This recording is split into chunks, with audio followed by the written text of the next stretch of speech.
Okay then.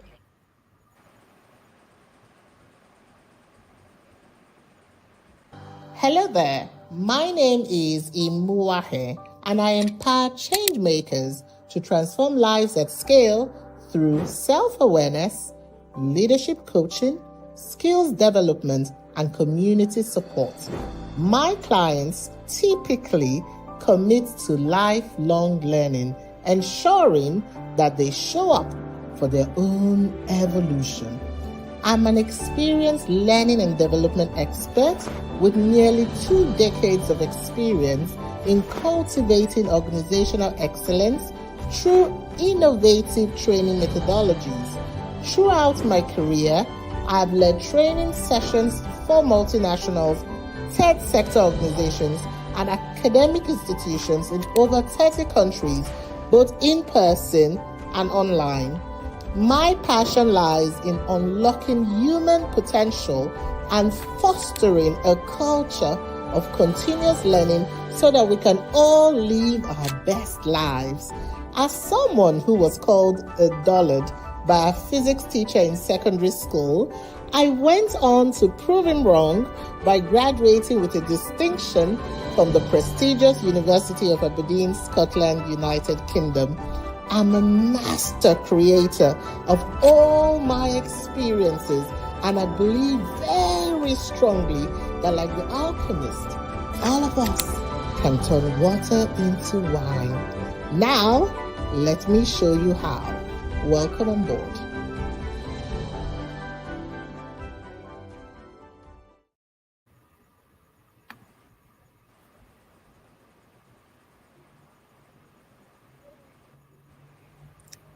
Hello, everyone, and welcome. I am super thrilled to see all of you.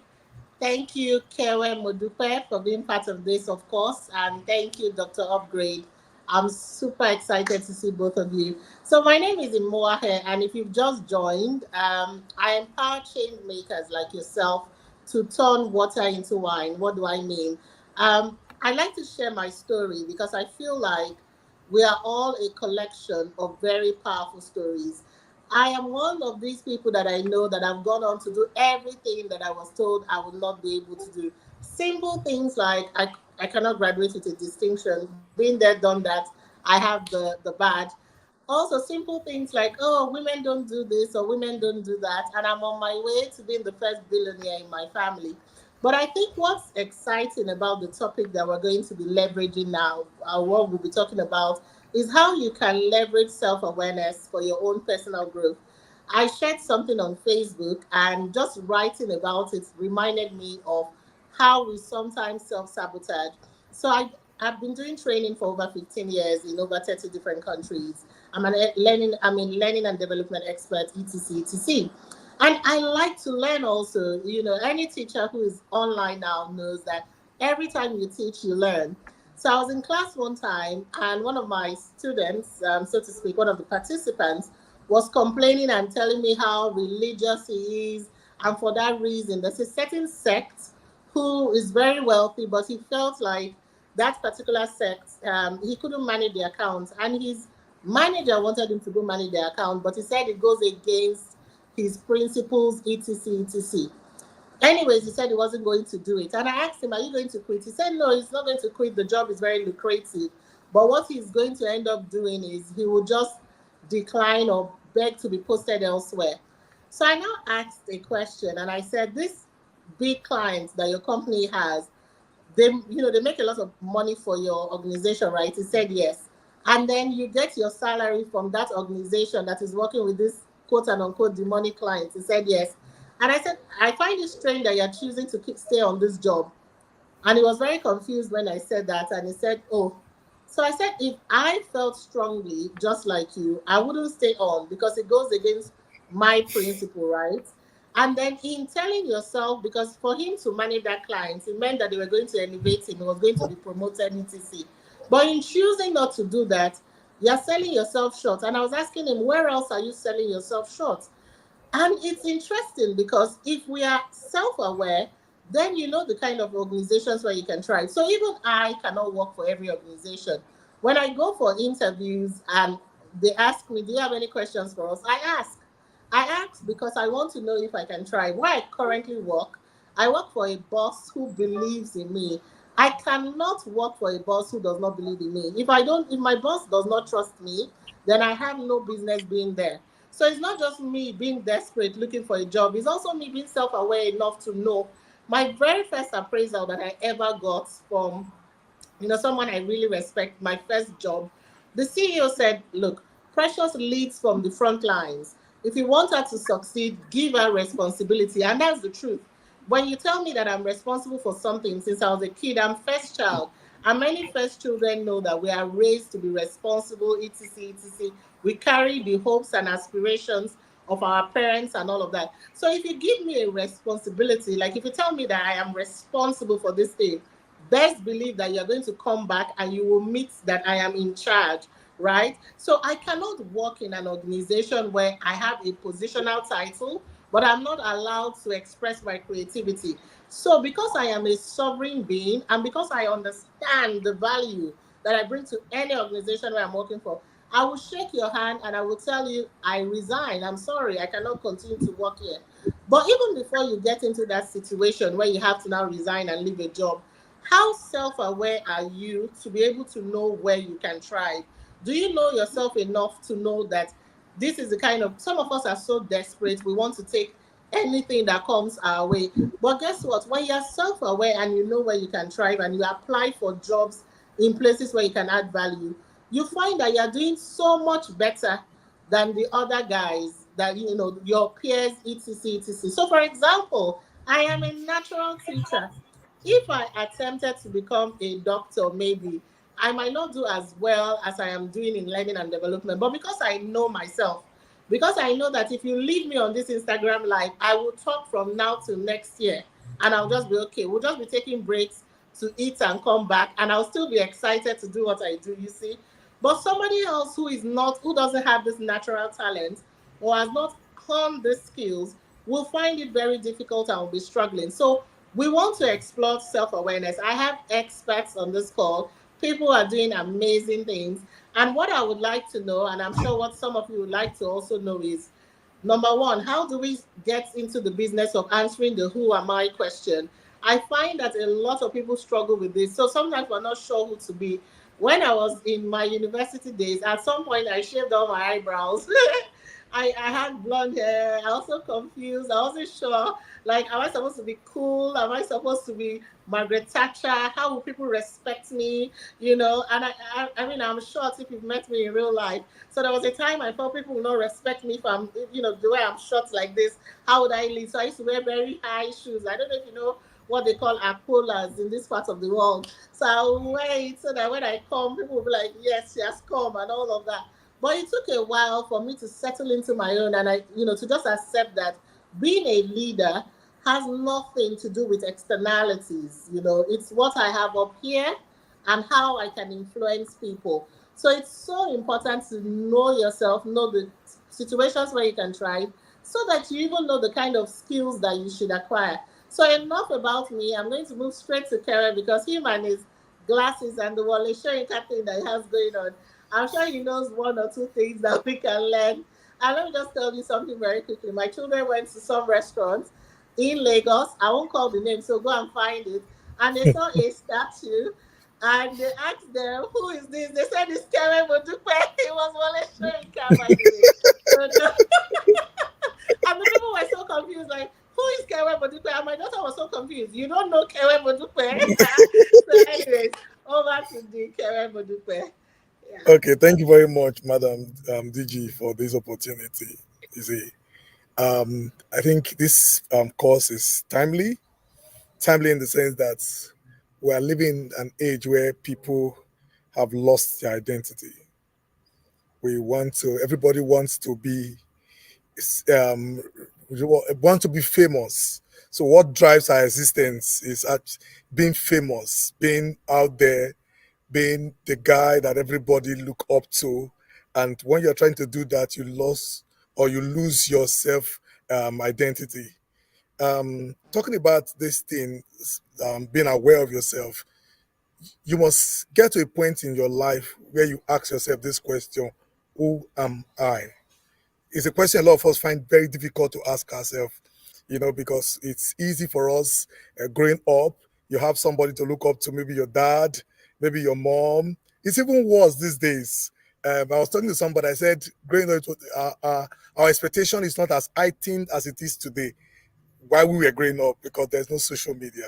So it is looking at my dad, those things that I find him doing that is right, I want to copy those things.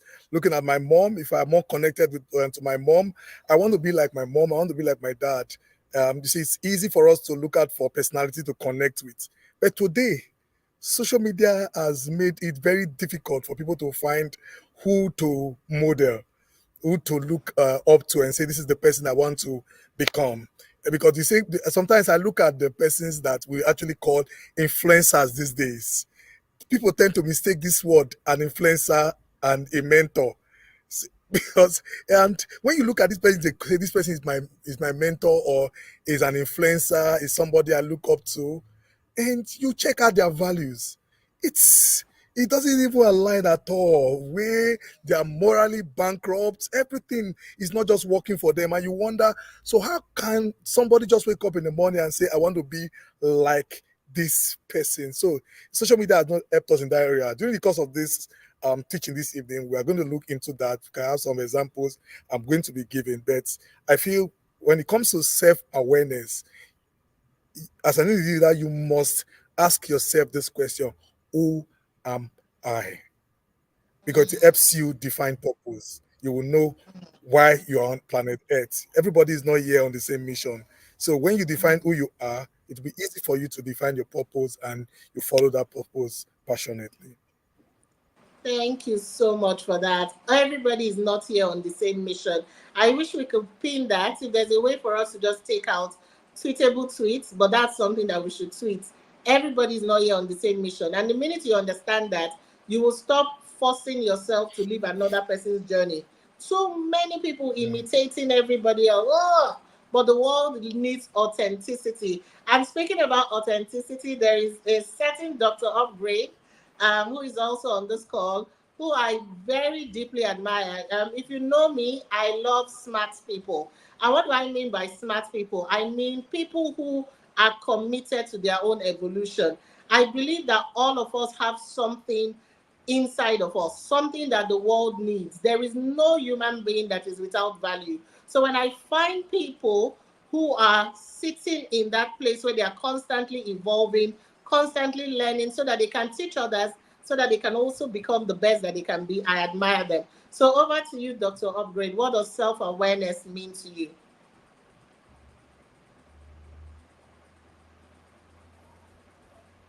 Good Dr. evening, Upgrade is everybody. muted. Yes, Good Good evening, hello. evening, sir. everybody. Yes, good evening, good evening, good evening. Thank you so much for the opportunity to be here. And simply put, what do you mean by self-awareness? Simple is to know yourself. Like my friend and brother Kevin just said, everybody's here on a different journey, right? So you need to know yourself. You can't be like somebody else. No matter how much you admire them, no matter how much you feel like they are an inspiration for you, you should still be yourself. And that's the whole essence of self awareness. Now, when you understand why you exist, like Kara was saying, then you know that your journey is different. And when your journey is different, you know that your path on that journey will also be different. People are already used to trying to be like somebody else. And I always say this, at best, you'll be the Pepsi to someone else's Coke. At best, if you try to copy somebody, you'll be the Pepsi to their Coke. But you need to be aware of yourself. And the truth is, when you're not aware of yourself, the world will miss out of your originality, your original design, and the world will never benefit for your coming because you did not become aware of yourself. Now, even when you have missed it in the past, you can still pick up from where you have missed it and journey on the path that you should be. Scripture says something very interesting in Luke 15:17 about the prodigal son, and he came to himself. At this point, he realized that he's more than what he's currently doing right now, eating with pig and fending with swine. So he, at that point, came aware of himself and said, okay, I'd rather go home. and start this journey all over again. And that's what he did. So people need to realize that, simply put, self-awareness is you becoming aware of who you are. And many times, because of how busy and how fast-paced the world is and how people want to make it, they would sacrifice who they are just so they can be famous, just so they can make it, so they can be part of those that's in vogue and reigning, and they sacrifice who they are. And at the end of the day, they realize that that was a sacrifice that is too costly for their existence. So yeah, that's it. Thank you so much, Dr. Upgrade, for that.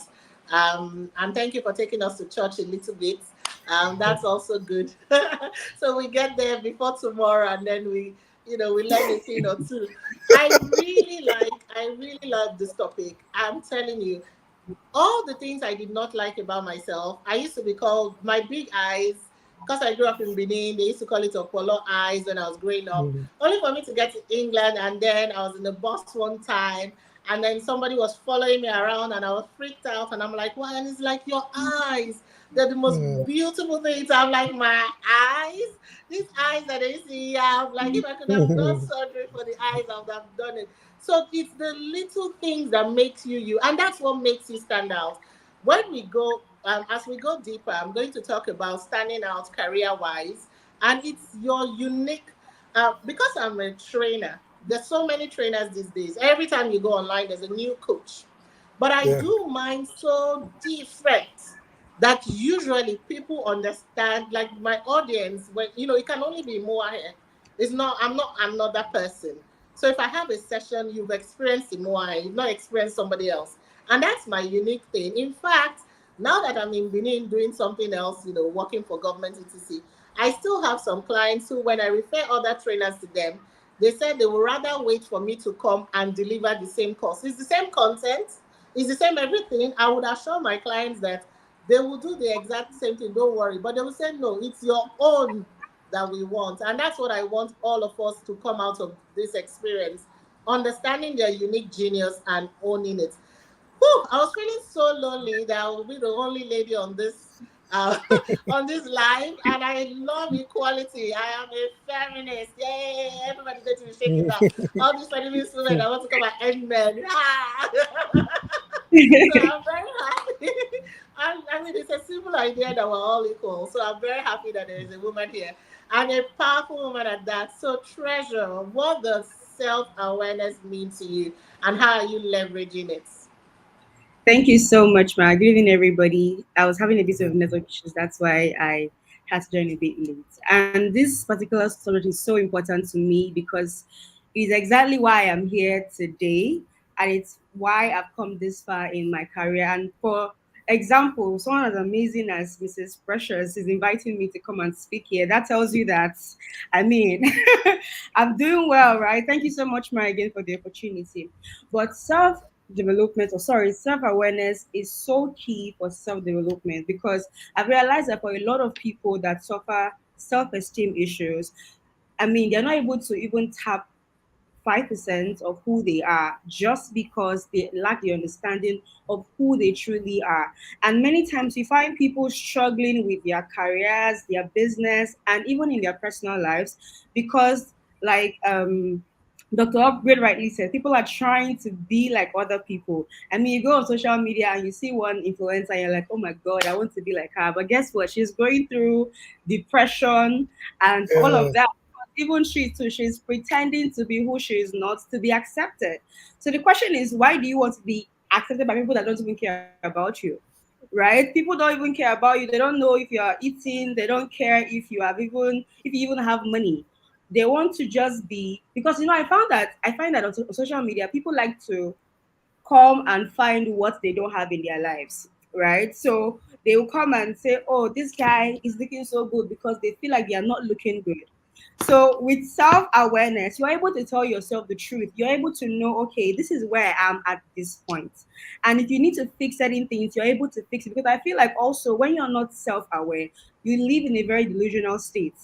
People do the whole fake it till you make it. People do the whole don't worry, God will take me there, and they become irresponsible, right?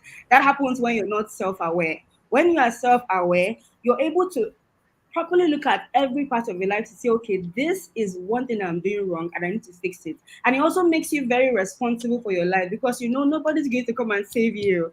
That person you're looking at on social media will not come and save you but yourself. So self-awareness is very crucial because it makes you take charge of your life. I think that's what I really want to say. Like, it makes you take charge of your life, and not just even your career, but like every single aspect. Because as a matter of fact, if you're not your best self, like Mrs. Special rightly said, you cannot shine in your career and in all that you do when you are living like a half of what you should actually be. God has created you for so much more, and you're just there believing yourself. So yeah, that's what it means to me. Thank you so much, Ma. Thank you so much. In fact, thank you for that because you've taken me to another. So we all agree that self-awareness is important. But the next question Yes. becomes, how do you become self-aware? Because somebody might be watching and saying, oh, I've been hearing self-awareness. This Imoa lady has come to bring self-awareness to my consciousness. She's not letting us rest. But then how do I become self-aware? I don't know who I am, etc, etc. And here is the trick. Growing up, we were a certain way, and many people say that between 0 to 6 years is when we are most authentic, especially if we did not have the horror of going through childhood abuse very early. So if you didn't have that 0 to 6 years, yeah, it's usually very peaceful, very green, and you know who you are. So you find some children. I mean, I have two. My son is the natural introvert. My daughter is a natural extrovert. And they just are the same set of parents, but different personalities, right? So you know who you are as a child. But as you grow and you start to experience, pre-puberty, puberty, you start meeting people, you are socialized, your culture, your family, your parents' fears. I remember that I was not allowed to swim as a child. And I didn't know why. My children started swimming before they were. My daughter started swimming when she was 18 months. And they did it naturally. But I would be so scared of water. And I didn't know why. Every time, even my children started teaching me how to swim, and they're like, "Mommy, just relax, just swim, just go." I'll be scared once I hear relax. I want to hold on to the water, and anybody who swims very well knows you are really supposed to relax. So once I hear relax, my heart starts beating, and I'm like, ha. Then I don't relax, and then I start to feel like I'm drowning, right? So I was discussing it with my parents once, and I said, I don't know why I'm so scared of swimming. And my dad now told me how he almost drowned when he was a kid, and from there he made a vow that none of us will swim. So I inherited that fear. Many of us are working on programs. By programs, I mean thinking patterns that is keeping us from knowing who we are. Some of us are even scared of who we are. If it's easy to say self-awareness, but if I become myself, will anybody like me? And every human being wants to belong. No matter who you want people to like you want people to love you. So it's tough. And I like to, one of my favorite books is The Road Less Traveled. It starts by saying life is tough, and it's only when you can appreciate that you can transcend it. I'm paraphrasing. I like to say that a lot because it's easy for us to just leave this call and all four of us will just tell you, be self-aware, do this, do that, do that. And then when you want to implement it, you find that you are a human being, it's tough. So I can tell you for free that it's tough. But what I can also say is that the minute you learn how, you find that it's a continuous journey. So every day I'm learning about myself. There are some things about myself that I didn't know before. So for example, I didn't know until recently, 2018, that I'm an adrenaline junkie. I used to think that people who are crazy would just want to jump off a plane, do this. I didn't know that I'm also one of those crazy people who wants to jump off a plane, have a good time, etc. So my point is, there's so many things about myself, even that I feel like I have a lot of awareness that I've also not come into awareness of. So my question to Kewe would be, how do you become self-aware? There might be somebody listening to us and he or she is thinking, okay, this is cool, but how do I start this journey? Over to you. Okay, I'm going to hit this from two angles. First, as a parent, and the other as an adult. Becoming self-aware, it's going to be much more easier if the journey starts much more earlier. The reason why why a lot of adults are having this issue of not being self-aware is because of the kind of environment they grew up from. Not we The parents are also conscious of the fact that you need to push this thing down to your children. You need to make them know who they are and stick to who they are, As an adult, it's easy for you to be self-aware. You need to identify your strengths, you need to identify your weakness, your values, your emotions, and your motivations. Now you ask me, okay, how do I even identify my strength? It's very easy. When confronted with similar situations, how do you handle it? This situation happened to me yesterday. How did I handle it? It happened last week. How did I handle it? Then what you have established, what you're going to establish, if you take like you sit down and take a look at all this scenario, you discover that you would have established what we call patterns, and patterns don't lie.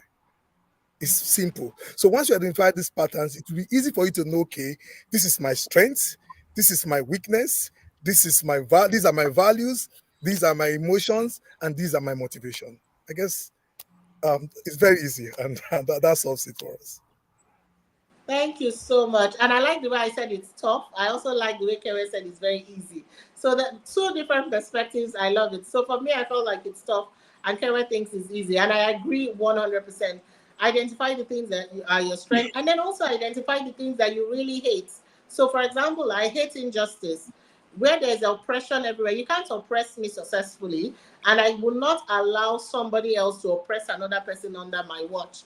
And those are some of the things that got me into Pointers. So now I'm involved in some think tanks that is helping to, liberate people and things like that. So also figure out what are the things that you really can't stand. It might be a pointer into who you are. So Treasure, how do we become self-aware? We want to become self-aware. Where do we start from?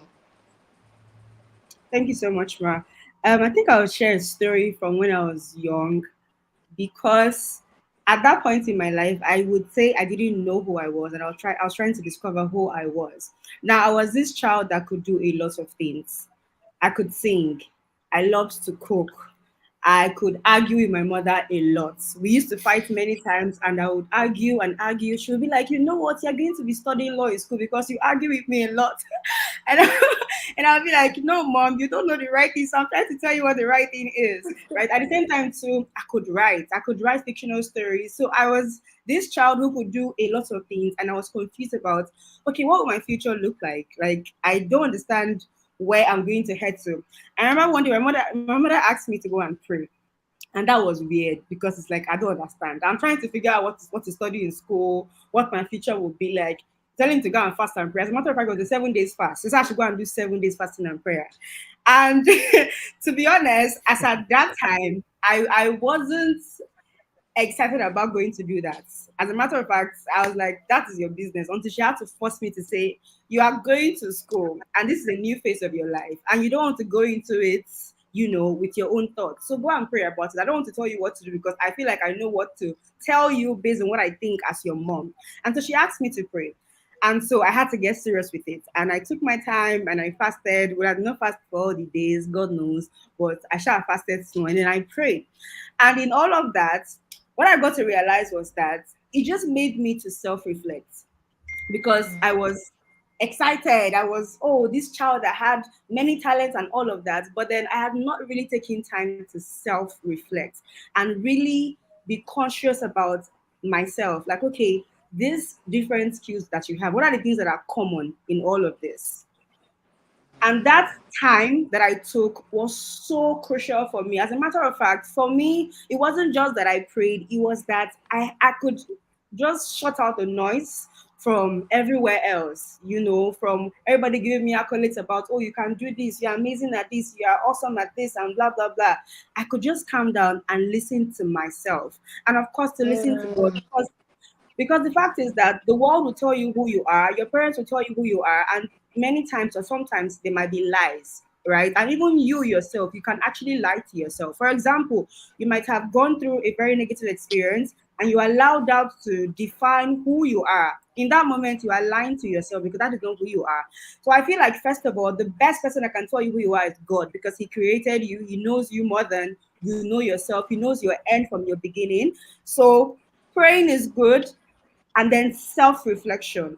And then once you do, please don't try to do any comparison. Don't try to say, oh, but somebody else is doing this. No, be content with what you find when you self-reflect. Because when you self-reflect, you actually get to find that, okay, so for me, let me use myself as an example. When I did that self-reflection, I found that even though I could do a lot of things, one thing that was very, very common in all of that, I love to help people. I loved helping people.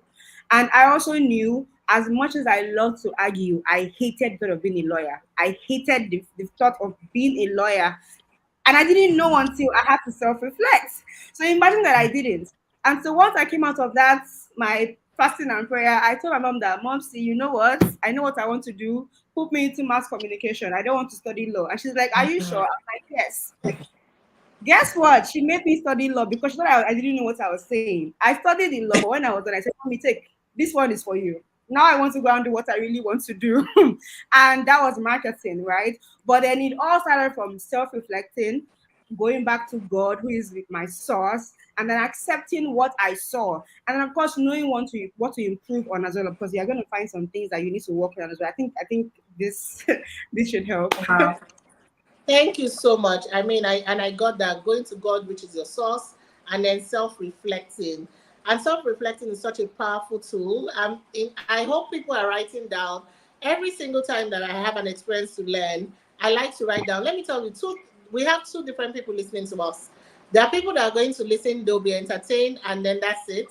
But the person who listens, writes down, and implements is the person who is going to get the best out of this experience. So please don't just listen, write down, implement. She went to God, who is her source, and she self-reflects. How many of us self-reflect? Many of us are just existing, no reflection whatsoever. And that's why even just fasting or whatever it is that you can do to just quiet your mind is so, so important. So thank you for that. Dr. Upgrade, how do we become self-aware? What have you done? All your secrets, we want to hear them.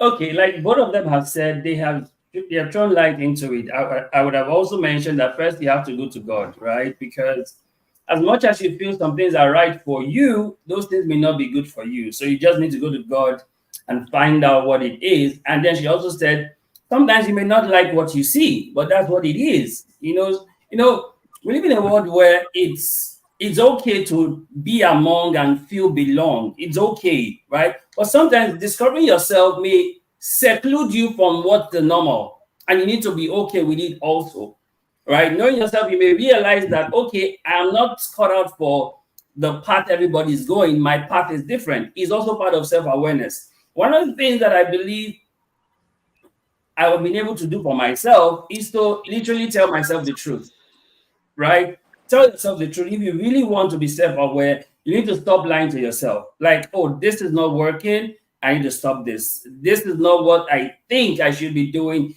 I need to let it go, no matter how hurting it is. Now, I'll give an example of my own personal experience. For a while, I was into spoken word poetry, and I just realized that I can be more rather than just being stuck with this.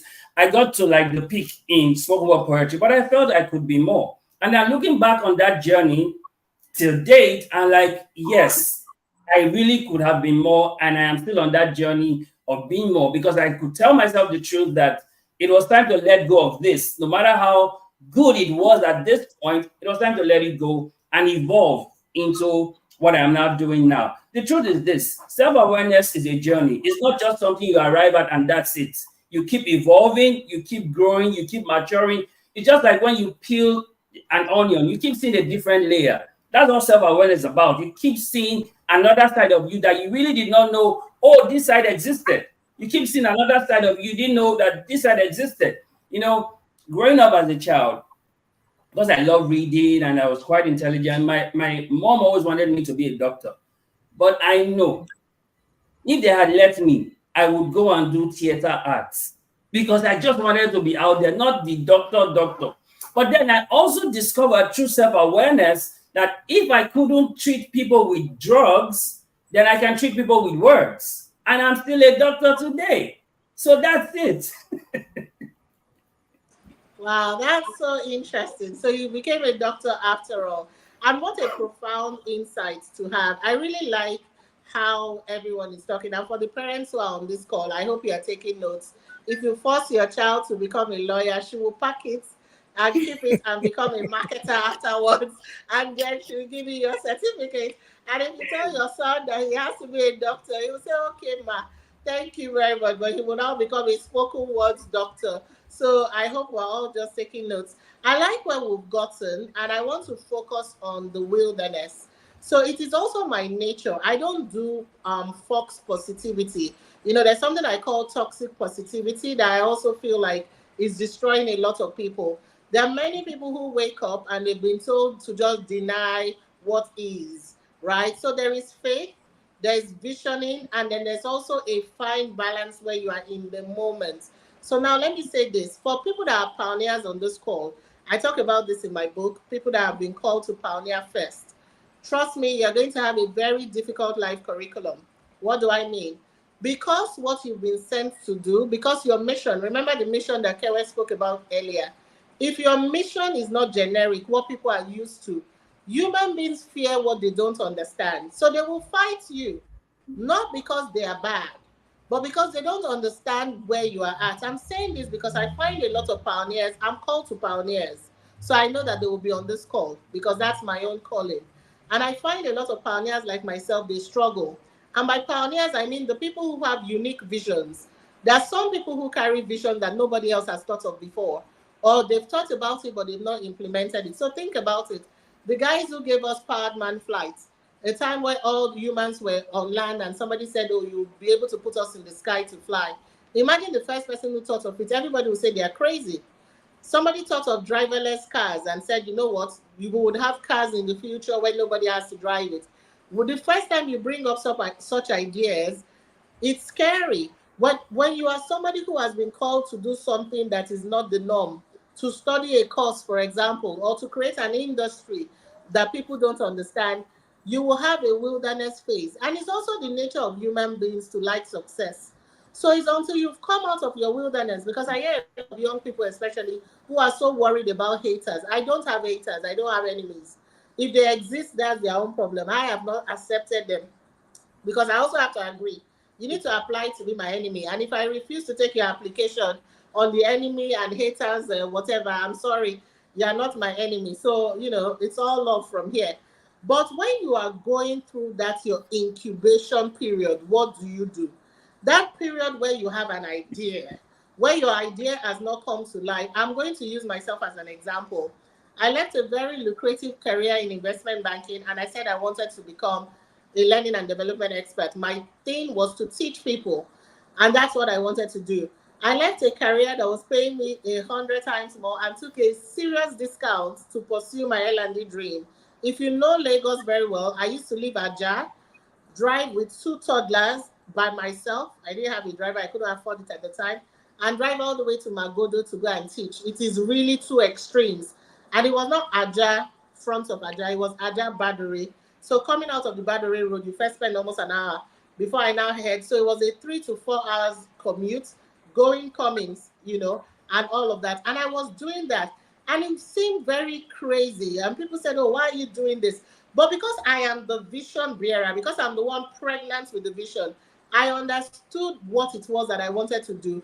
And I kept encouraging myself, finding like-minded people, which was rare. Because most people just said, you know what, this woman is not okay. Now it's easier. Now when I say I want to do things, or I want to do something like what I'm doing now, people are like, she has always been weird somehow. So maybe there's something there. But at the beginning time where there's no proof of concept, when nobody, you've not blown, nothing has happened. How did you manage Kewe when you were just, starting off TSL and starting off this whole ambition to dominate Edo and beyond? Okay. If I'm going to give us an history of how TSS started, I think this live call is going to last for like 7 hours. Yeah. because it wasn't, it has not been an easy journey. Okay, by the way, let me just let us know this. February 1st next year, TSL will be 10 years old. 10, a decade, 10. Okay. It's not been easy. I remember the first time I got this vision, it was God that spoke to me. I was working with somebody and the guy has an IT school, like computer training school, one of the biggest in Benin then, called Univar Computer School. I was actually the manager. So Everybody kept coming, going. I told myself, this is going to be my incubation center. I'm going to work here. I started working there in 2005 and I left there 2015. I told myself I must do 10 years here. I'm going to make all the mistakes that we ever make when I set up my own in this place, because it's going to be so, because the cost is going to be on the owner of the company, not me. So I was there. So when I started TSL, one of the issues, that's the reason why I said, when I saw this course, I said I'm going to be part of this course tonight. I didn't have to excuse myself, was the area of staffing. You know, they'll tell you that vision casting, once you have the team, gather them together, share the vision. You know, it's good when they write these books now, they'll just tell you, so you read it, you want to gather the staff and do vision casting. I'll gather them, I'll do vision casting. To them, they don't understand this vision casting. The vision they want to hear is money is coming in, there's enough money to increase their salary. They'll tell you, sir, you say I'm on probation period. This is my 6th month, nothing has happened. I'm still receiving this amount. I will ask them, I say, is any money is coming in now? They don't just understand. And it's not their fault, because even the disciples of Jesus, they had the same issues too. When Jesus told them that he's the king of Israel, so they thought he's going to be overthrow the Roman Empire and become the king. Then they were already taking position. Peter wanted to be prime minister. Everybody wanted to, until Jesus now told them during the course of the ministry that he's going to go. They said, Master, where are you going to? Go to where? I thought you are going to take over from the Roman Empire. So these guys, when I started my study, didn't understand anything at all. So I was the only one that had the vision, understood the vision. I wrote the vision, but my staff I had then didn't run with the vision. It got to a point I wanted to quit. Thank God for somebody like Dr. Upgrade. He was one of those persons that came to meet us then, was offering training to us, helping our staff, training my staff then for them to understand what we are actually into. It was worse then, because as at 2015 when I started TSM, we started with running our web TV shows. Web TV in 2015 in those states, they don't do things like that. It is somebody carrying phone, because where I'm coming from, Lagos, they do web TV in Lagos. I understand we have Pulse TV, Nice TV was there, but Benin, they don't understand it. All they understand is you put your phone in front of you, you insult the governor, insult the senator, and that's live TV for them. So now I brought something. So you now have a TV house that is not on NTA, that is not NTA, that is not EBS. So it was very difficult for them to understand. And the money wasn't coming in. But this is it. My motivation was not the money. My motivation was not profits. I wanted to set up business. For good 3 years, no money. Profit wasn't coming in. But I still remained on track. Why? Because money wasn't what was motivating me. So, but this is what I did to sustain the business. I had to look out for money makers to set up around my business. I went all the way to magistrate courts to register this loaning services. You know, loan now, where you give out loan to people. So the market women around my area, they were not coming to get loan from me at 10%, 20% interest, but this loan is just for 1 month. So when I give somebody 100,000, the person is going to pay back. It gives me 110,000. I collect for like 3 persons. I have 30,000. I'll be able to pay one of my staff. So it was those women that were giving money to pay my staff.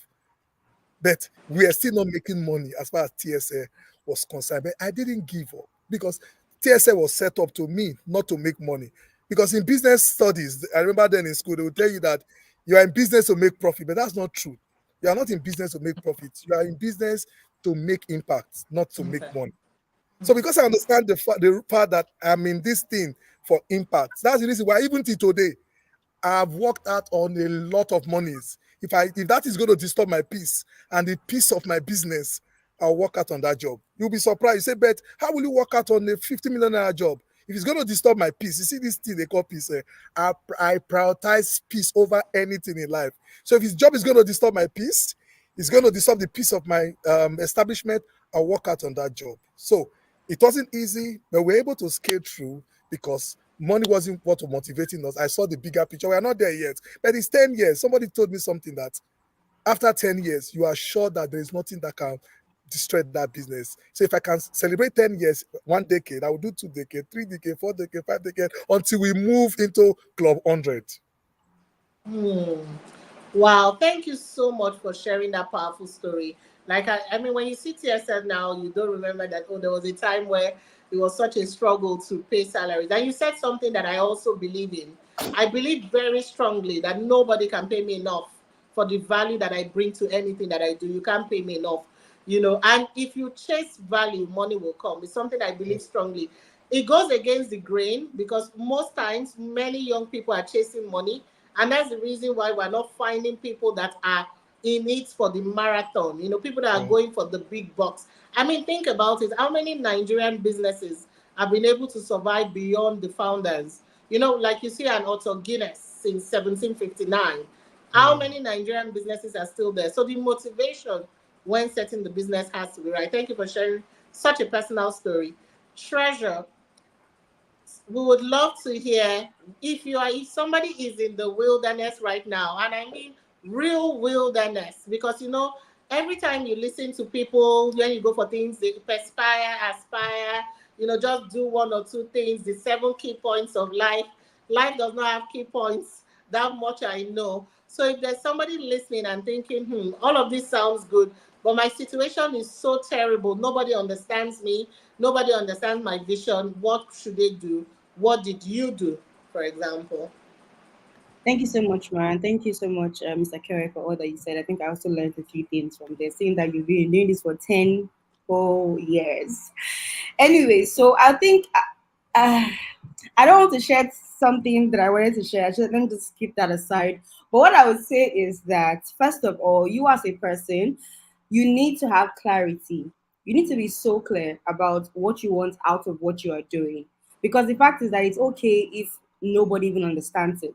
Like when I told my mom, my parents at that time, that was like 2014 or so. I don't remember that. I didn't want to study law. I didn't want to practice law because I was done with my law school. But then I knew I was going to practice law. It felt like you have wasted our money, you've wasted everything, and now you want to go into this whole new thing. And at that time, marketers were seen as broke people. Because I mean, at that time, people that were into marketing would go from one office to the other, wearing some rickety shoes and all of that. So my mom is like, is that what you want out of your life? This doesn't make any sense. But I knew that marketing was where everything that I was just made the most sense. And so nothing was going to take that away from me. So I was very clear of what I wanted to do, what I wanted to build. And I was very resolute. If you are the kind of person that you're easily swayed by emotions, by guilt tripping, by manipulations, by comparison, then you cannot stay because things would always come up that would look better. It's always greener on the other side, right? So it would always look as though, oh, it would have been better if I was doing X, Y, Z. It would have been better if I was just, let me just even give up.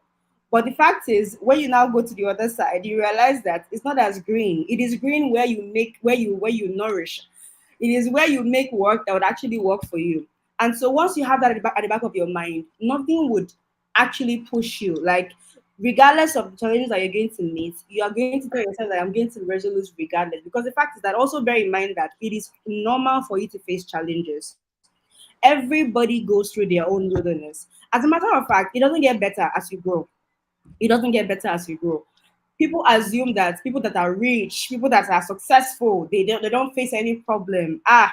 You don't get problem now. You have money, you have car, you have a driver, you have this, you have that. As a matter of fact, I think that those that have some success have bigger problems because our problem is now beyond just one person. It's now for a lot more people, and that is a lot more headache. So get used to the fact that there will be trouble. And so as you grow higher, whether in your career, in your business, don't now feel relaxed that, oh, now I have arrived. Oh, now I'm in a good place. I'm making money. Money doesn't negate problems. Problems will always come. And it would come bigger, it would come smaller. So what matters is you facing that problem. You need to have that, what do they call it now? No agree, I forgot what they call it. I'm not gonna agree for you, so something like that. You need to have that kind of mentality towards every single phase of your life. And then number three, you need to have a community of support at all times. At all times. Like it's easier when you're doing this with support. And sometimes that support doesn't need to be that you have rich friends. No. Because I know that also young people right now in trying to build their careers, they'll tell you, oh, you need to have connection. So you need to have, and that connection is fine. No, it's good. It's actually important.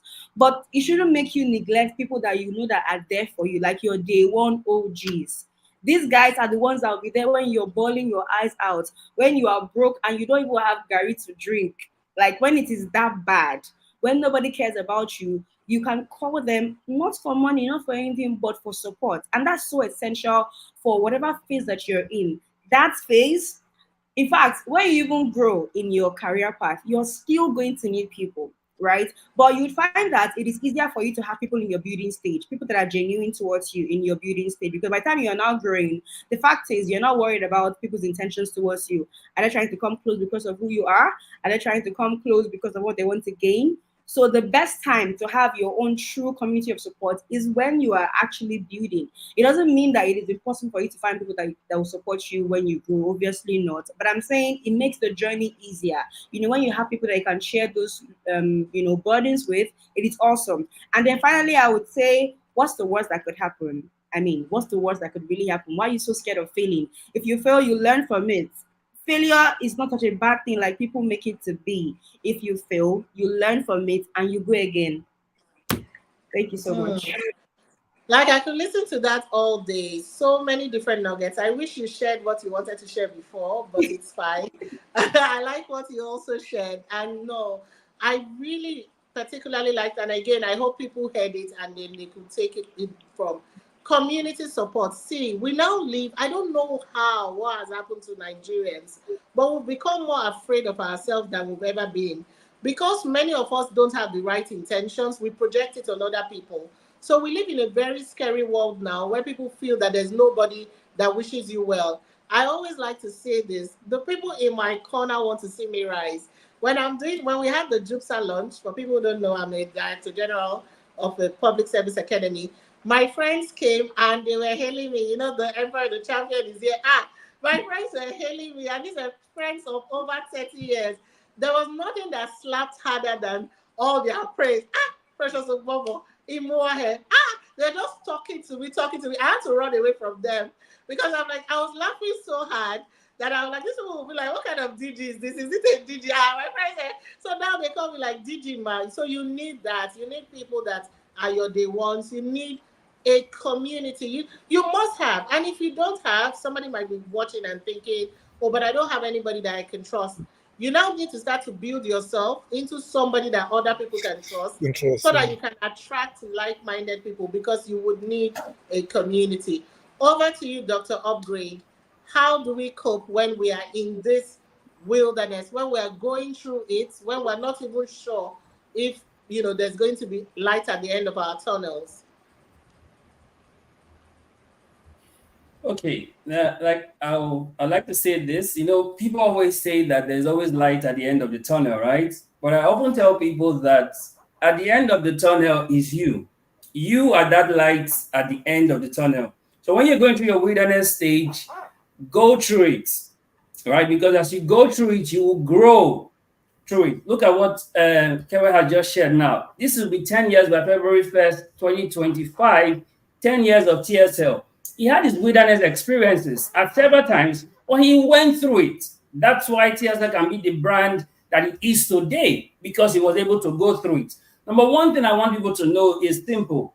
Nothing great ever happens overnight. It happens over time. Your wilderness experience is actually building you for your journey, for where you are going. Even Jesus had to go into the wilderness. And then when he came out, scripture says his fame spread abroad. So if Jesus, the Son of God, went through wilderness, you are not excused from wilderness. You will have to go through wilderness also. Number one, nothing great ever happens overnight. It happens over time. And that time process will involve the wilderness experience. Number two, nobody's responsible for you. You are responsible for who you become. So if you choose to die in your wilderness, that's on you. Like someone rightly says, if you give up, you're the one that's F up, right? It's on you. Nobody's coming to save you. You are your own rescue. So in your wilderness, you have to realize that you must take up the responsibility for leaving this phase. You know, scripture said about those 4 lepers, why sit we here and die? Literally, what's the worst that can happen? We're already here. We're already lepers. There's famine in the land. But at the enemy's camp, there seems to be food. So why sit we here and die? So which means while you're in your wilderness phase, you must realize that you have to take responsibility for your life. The same thing with the prodigal son. Scripture says he came to himself. He was eating with swine. But he came to himself and said, no, life can be more than this for me. This looks like the wilderness for me, but I can get myself out of this. And that he did. And then number 3, you must realize that in your wilderness stage, sometimes for some people, that is where you are good. In the sense that what you're currently doing looks like it's good, but it's your wilderness. You can be more. You can do more. You can evolve. You can upgrade. So all these 3 points is to let you know that first, the wilderness will happen. It will come. But you will be the one that will determine how long it will last for you. Because you need to make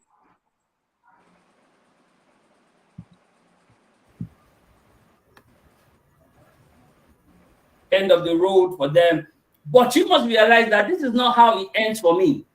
Right? It's not looking well right now, but I believe there is still a better day for me. And I must push myself till I arrive at that better day. So number 1, you have to realize that nothing great happens overnight. It happens over time. Number 2, you have to realize that nobody is responsible for you, but you are responsible for yourself. And finally, number 3, in as much as what you're doing may be good, you must also realize that good is not good enough. You can be great, and you must push yourself to be great. Yes. Thank you so much for that. And I mean, I was just listening to everything. Good is not good enough. And I think for me, the biggest perspective there was sometimes when you are even good is when you are in your wilderness. So you're assuming that all is okay, but there's also growth to do. And I like how Treasure also talked about how, failure is no big deal because it really isn't. When you really look at it, and I again tying it to Dr. Upgrade, just saying that every good thing, and I'm paraphrasing now, must take time. It takes time to cook a good meal. So as we round off, I wish I could stay here forever with all of these guys. I'm definitely going to bring them back again and again and again. But as we round off, I'm going to share something that my father taught me. And he calls it the 5 minutes principle. And it's been so helpful for me. And my dad says to me that, look, when something really bad happens to you, allow yourself 5 minutes to go through it. It's called the 5 minutes principle. So something bad happens. Oh my gosh, everything has happened. You're a human being. So cry, feel it, go through it, and then come back to center. And then when something good happens to you and everybody's praising you, they've never seen anything like this, allow yourself feel that praise. Be elated, feel it, but come back to center. So he says to me that you should always seek equanimity. That fine place where it's not in your head. So that way you're always grounded and your feet is on the ground. And it has helped me. I remember the day I was called out, in Obama graduating with a distinction. In fact, when I was walking to the place, it was as if I was floating. I was feeling so good with myself. But my dad's point is don't stay there. There's another thing to conquer. Because sometimes we stay in those moments too long and then we remain there. And then before you know, you become complacent. And then you're living off past glory. That's all you know. And then when sadness comes, like it will come from time to time, my dad is always, don't stay there. It's almost like saying, this too shall pass. Whether it be good or bad. What remains is you, unchanging, and you who is also the master creator of your own experiences. So, Kewe, any final words for folks who are listening, and where can they find you if they want to continue to connect? Okay, let me start from where they will find me. Okay, I'm on Instagram, X, YouTube, Facebook, at Kel Modupe. Okay, now my final take is this. As an employer of labor, anytime I want to employ anybody to work for me, I look at more for your mindset than your skill sets. In short, it's a policy in my office. Once I employ you, there's this book I give to my staff to read by Napoleon Hill, Think and Grow Rich. I give that book to you, read it, because if you are not a reader, you can't work in my place, because it just shows that you will remain like this from now till you are tired to move from this place to another place of work. So, as an employer of labor, I tell people that if you want to employ anybody to work for you, please look out for their mindset. It will determine if they are going to be there or they are going to help you grow your business. Everybody can learn a skill. In short, I have somebody now, and I employed. The guy is a graphic designer. I employed him. The guy is not too good with corporate design. He has been designing for churches. It's not too good with corporate design. So I employed him. The first few weeks, I started stressing this guy. In short, sometimes I call myself a corporate bully. The way I bully these guys to get the best from them. So I keep shouting, I keep stressing this guy, but the guy remains resilient. The guy, you will not see him squeeze his face. The guy is composed. He would want to take all the shouts. And over time, in less than 1 month, this guy has improved drastically. That if he designs, I don't even do quality control on his designs at all. The reason why the guy was able to improve over time is because he has the right mindset for growth. So everybody, as employer, if you're looking out to employ somebody, please, skill set is good. But sometimes these guys that have good skill set, they are usually rascals. So I look out for those that have the right mindset, combined with the right skill set, then together we can help grow the company. Madam is not here now. So Dr. Upgrade. think Dr. this is the Upgrade. point where we call the lady in the room to share her last words. I was going to throw it on you, Dr. Upgrade, but it's okay. So one thing I would say that I know that has helped me so much in my growth and in my career and in all that I do really is not being rigid to improvement. I feel like sometimes, especially as pioneers and people that are running our own things or even in career, we can be so stuck on this is how it should be, this is how I know that it should go. And sometimes that is good. It is great because you need that doggedness and you need that clarity at all times. However, it doesn't mean that you should not be open to change. You should not be able to growth, not change, growth, because it's so essential. You'd find that, for example, yesterday I had to go help a client to shoot something very important for our business. And the location that we went to apparently is a very prestigious or was a very prestigious hotel. And everywhere looked dead. I'm like, where I had to tell her that I'm sorry, we can't use this place because it's not matching up. And she's like, no, this place. I'm like, my sister, I'm sorry, we can't use here. And she was not telling me the history of the place. Like, oh my God, this place, as of 10 years ago, it was the ish. I'm like, well, unfortunately, it is no longer the ish because it has refused to move with the times. I mean, you can still grow without changing the core of what your organization is about, right? But it doesn't mean that you cannot grow. It doesn't mean that you cannot be open to constructive criticism because sometimes some of us we run away from anything that makes us not feel good. So if we're not hailing you and telling you are doing so good, you're doing well. You are doing well, but you need to have people that can tell you the truth too. That can tell you, yes, you're doing well. However, this place and this place and this place, you need to work on it. People that can tell you the truth. I mean, I love knowing someone like Mr. John. Like she will tell you to your face, you did well here, but you see this thing that you did. You could have done better here. And I feel like we all need those type of voices in our lives because you would never know that there are better ways to go about this if you're just stuck on that. So, right, and that's so essential for everyone, whether you are running a business, you're a student, you're growing, you're in your career. You must always tell yourself that I can do better than I'm currently doing. I can always be open to change, and that is okay. I can always improve myself because guess what? When you're always improving yourself, you're always steps ahead of others. Because naturally and generally, people like comfort zones. People you would find that out of maybe in an organization, right? Only 10% of the staff are actually looking forward or looking for ways to constantly improve themselves and looking for ways to add value to the company. The remaining 90%, like Mr. Kerr said, they want their salary, they want their money, they don't really care how the money is coming, they don't care. But the fact is, a founder would only want to work with you long term if they see that your soul is always improving themselves and you're also all about the value that you're giving to the company. So it's like it's a give and take thing. You can't be comfortable with where you are and you're saying God will bless me. How will God bless you? Please, which with which brain? Because you don't even have the capacity for it. So keep building your capacity, keep improving yourself, and then be around people that would not only tell you when you're doing well, but also when you're not doing well, so that you can keep working on yourself. Thank you. I absolutely agree. Thank you so much for that. Dr. Upgrade, any parting words? Parting words.